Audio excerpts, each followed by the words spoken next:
Good evening, and thank you for joining us on this Friday night. Tonight, many Americans didn't need a report to tell them what they're already feeling. Prices are skyrocketing on everything from food to fuel and from rent to airfare. But the numbers are worse than expected. Inflation is surging at the fastest pace in more than 40 years, with the consumer price index rising 8.6% compared to a year earlier.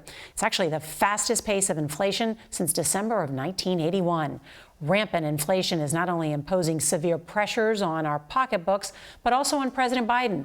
Recent surveys show that Americans see high inflation as the nation's top problem, as the president's approval ratings on the economy remain underwater.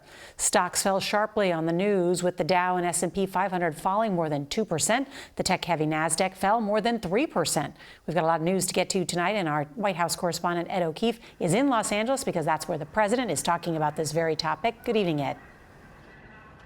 Good evening, Norah. CBS News has learned the White House didn't anticipate the inflation numbers would be this big, and the figures are rattling Democrats ahead of the midterm elections, as voters are holding President Biden responsible for something he alone can't fix. Today's record inflationary report means more economic pain ahead for Americans, and Wall Street felt it too as the markets tumbled.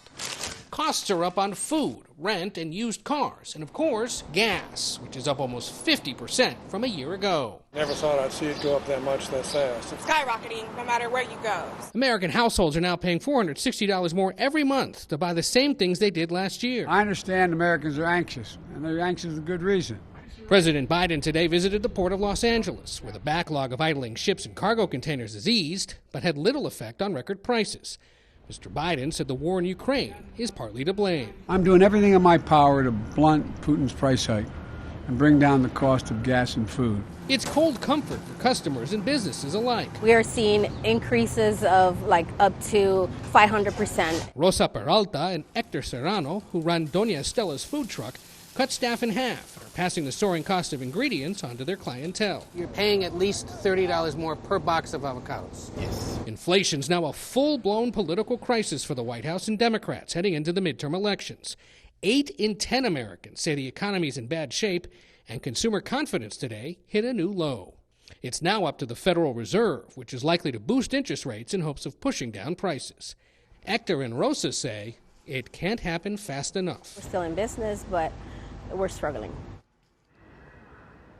Here in LA today, the president also called on the oil industry to boost domestic production and warned against price gouging. He also wants Congress to pass legislation that would ease shipping costs so they don't get passed along on to customers. But at this point, that's about all he can do. Norah? Ed O'Keefe, thank you.